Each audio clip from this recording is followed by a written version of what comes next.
இன்னைக்கு நம்ம பார்க்க போகிற stock State Bank of India 5th December இந்த ஸ்டாக்கை பை பண்ணிவிட்டு 10th டிசம்பர் இந்த ஸ்டாக்கை செல் பண்ணியிருக்கேன். இது ஒரு ப்ராஃபிட்டபிள் ட்ரேட். இந்த ட்ரேடை நான் பிக் பண்ணினதுக்கு ரீசன் இந்த இடத்துல இருக்கிற சப்போர்ட் லெவல். அதாவது இதை நான் ஏன் வந்து இதை எதுவுமே சப்போர்ட்டாக எடுக்காமல் இதை சப்போர்ட்டாக எடுத்திருக்கேன்னா, இந்த இடத்துலேருந்து மேலே போயிட்டு இந்த இடத்துல திருப்பி அதை ரீட்ரேஸ் பண்ணி ஒரு பவுன்ஸ் எடுத்திருக்கு. ஸோ இந்த இடத்துல 3 தடவை நமக்கு ஒரு லோ ஃபார்ம் பண்ணிட்டு தான் ப்ரைஸ் வந்து மேலே போயிருக்கு. மறுபடியும் இதே இடத்துல ஃபார்ம் பண்ணும்போது ஒரு சின்ன பேஸ் கேண்டில் ஃபார்ம் ஆயிருக்கு. எப்பயுமே ஒரு சப்போர்ட் லெவலில் பேஸ் கேண்டில் ஃபார்ம் ஆச்சுன்னா எய்தர் ஸ்டாக் வந்து மேலே போகும்னு அர்த்தம். அப்படி இல்லைன்னு சொன்னால் இந்த சப்போர்ட் லெவலுக்கு கீழே க்ளோஸ் ஆயிடுச்சுன்னா நம்ம இனிமேல்ட்டு அந்த ட்ரேடில் இருக்கக்கூடாது. எப்பயுமே ஒரு ஸ்டாக் வந்து ஒன்லே மேலே போகும், இல்லை கீழே போகும். அதுதான் மார்க்கெட்டோட இது. பட் எப்படி நீங்கள் மேலே போகிற ப்ராபபிலிட்டி ஜாஸ்தி ஆகும்னா, சப்போர்ட் லெவலில் ஒரு பேஸ் கேண்டில் வந்ததுன்னா அந்த இடத்துல மேலே போகிற ப்ராபபிலிட்டி ஜாஸ்தி, கீழே வர ப்ராபபிலிட்டி வந்து கம்மி தான்.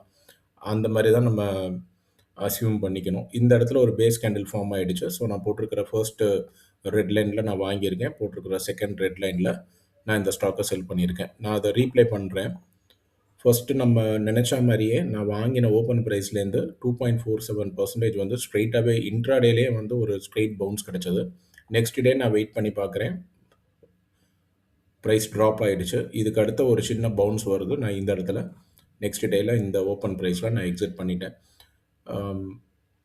இதில் நாம் பார்க்க வேண்டியது ஒரே ஒரு விஷயம் தான். எப்போ நீங்கள் வாங்கினாலும் ஒரு கொஞ்ச நாளில் அது இறங்கினாலும் சரி, நல்லா மேலே போனாலும் சரி, நாமினல் ப்ராஃபிட், நாமினல் லாஸில் நம்ம வெளியே வரது தான் வந்து ஸ்விங் ட்ரேடிங்கிறது. நாளைக்கு வேறு ஒரு ட்ரேடில் பார்க்குறேன். இந்த பர்ட்டிகுலர் ஸ்டாக்கில் உங்களுக்கு ஏதாவது டவுட்ஸ் இருந்ததுன்னா கீழே கமெண்ட் செக்ஷனில் போஸ்ட் பண்ணுங்கள். நான் அட்ரஸ் பண்ணுறேன். தேங்க்யூ.